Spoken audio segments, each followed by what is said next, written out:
नमस्कार मंडळी, मी कृतिका पाटील तुम्हा सर्वांचे कृतिकाच रेसिपीमध्ये मनापासून स्वागत करत आहे। ढाब्यावर आपण जेव्हा जेवायला जातो तेव्हा काही जणांच्या काही भाज्या ऑल टाइम फेवरेट असतात, जसं की शेवभाजी। तर आज आपण ढाब्यासारखी चटपटीत झणझणीत शेवभाजी पाहणार आहोत। घरी जरी बनवली असली तरी अगदी ढाबा स्टाईल चवीला लागणार आहे। चला तर मग रेसिपीला लगेचच सुरुवात करूया। सर्वात प्रथम आपण भाजीसाठी लागणारे वाटण करून घेऊया। इथे मी छोटा पॅन तापत ठेवलेला आहे।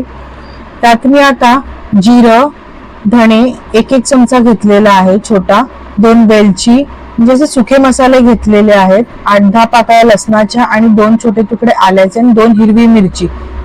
हे सगळं ना मी आता अर्धा चमचा तेल घालून सर्व मसाले मी खमंग सुवास येईपर्यंत भाजून घेणार आहे।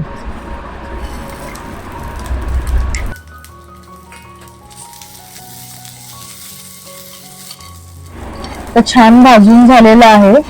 आता हे एका मिक्सरच्या भांड्यात काढून ठेवते। त्याचबरोबर मी आता एक कांदा बारीक चिरून भाजून घेतेय वाटण्यासाठी।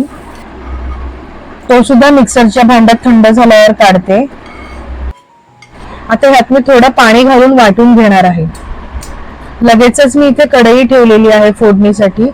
त्यात मी 3 मोठे चमचे तेल घालतेय। शेवभाजी आहे, शेवभाजीला तर्री खूप छान असली पाहिजे ढाबा स्टाईल, म्हणून तेल मी थोडं जास्त वापरलेलं आहे।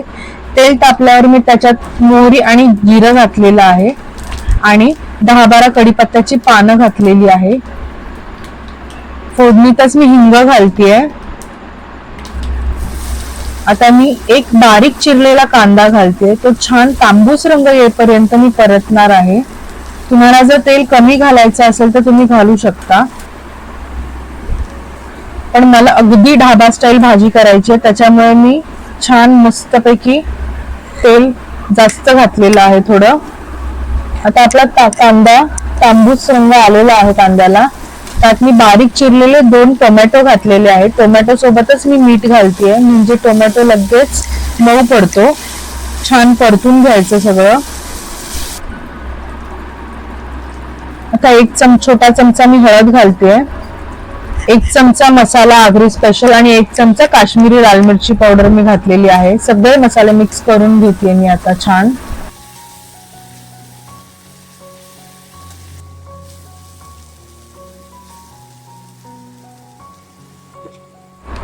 आता आपण आपल्या ग्रेव्ही मध्ये आपलं वाटलेलं वाटण घालणार आहोत। त्या ग्रेव्हीला छान तेल पण सुटलेलं आहे बघा, छान मस्त तर्री आलेली आहे। मिक्स करून घेऊया मस्तपैकी।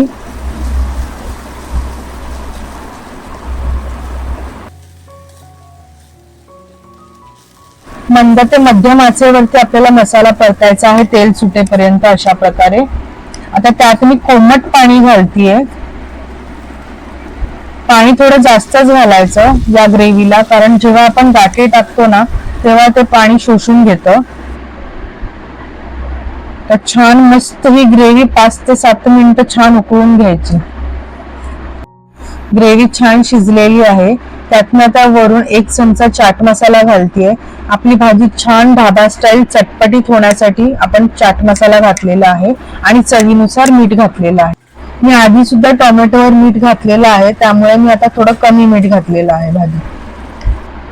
सर्वात शेवटी मी वरती थोडीशी कसुरी मेथी घातलेली आहे क्रश करून, त्याने फ्लेवर भाजीला अगदी सुंदर येतो।